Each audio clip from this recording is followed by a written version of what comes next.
Alamin ang latest weather update ngayon dito sa Sir Aris Official Weather News Today.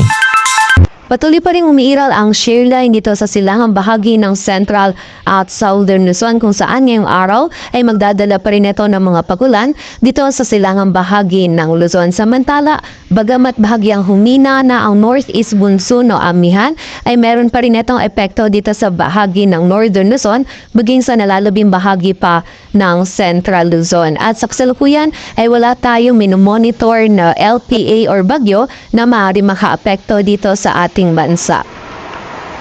At para nga sa maging lagay ng panahon ngayong araw ng Sabado, maulap na kalangitan at magiging mataas pa rin ang tsansa ng mga pagulan, pagkilat at pagkulog dito sa bahagi ng Isabela, Aurora, Quezon, Rizal, Laguna, maging sa bahagi din ng Camarines Norte, dulot yan ng shear line. So pag-iingat pa rin po sa mga kababayan natin dyan sa posibilidad ng mga pagbaha at pagguho ng lupa. Samantala, dito naman sa Mimaropa, maging sa nalalabing bahagi ng Bicol Region, ay meron tayong mararanasan lamang ng mga isolated na mga pagulan, dulot yan ng easterlies. At ang amihan naman ay magdadala pa rin ng maulap na kalangitan na may mga kasamang may hinang pagulan or pag-ambon sa bahagi ng Northern Luzon, partikular na po yan dito sa nalalabing bahagi pa ng Cagayan Valley, Apayao, Kalinga, maging sa bahagi din ng Mountain Province at Ifugao. At dito naman po sa Metro Manila, maging sa nalalabing bahagi pa ng Luzon, ay magiging bahagyang maulap hanggang sa maulap yung ating kalangitan. Meron tayong mararanasan lamang na mga may hinang pagulan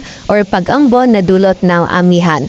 Agwat ang temperatura dito sa Metro Manila ay mula 23 to 30 degrees Celsius. At para naman sa bahagi ng Visayas at Mindanao ngayong araw, ang buong bahagi ng Visayas at Mindanao ay makakaranas din ng bahagyang maulap hanggang sa maulap na kalangitan. Meron tayong posibilidad lamang ng mga isolated o yung mga biglaang pagulan, pagkilat at pagkulog na dulot ng easterlies. At posible pa rin po maging moderate to heavy yung mga pagulan nito, so pag-iingat pa rin sa posibilidad ng mga pagbaha at pagguho ng lupa. Agwat ang temperatura sa Cebu ay mula 26 to 31 degrees Celsius at sa Davao naman ay 24 to 33 degrees Celsius. At para naman sa lagay ng dagat baybayin ng ating bansa, wala tayong nakataas na gale warning, ngunit iba yung pag-iingat pa rin para sa mga kababayan natin maglalayag dito sa mga dagat baybayin ng Northern Luzon, maging sa silangang dagat baybayin ng Central at Southern Luzon dahil magiging katamtaman hanggang sa maalon pa rin po yung lagay ng ating karagatan. Dito sa Metro Manila, ang araw ay sisikat mamayang 6:25 ng umaga at lulubog mamayang 5:48 ng hapon.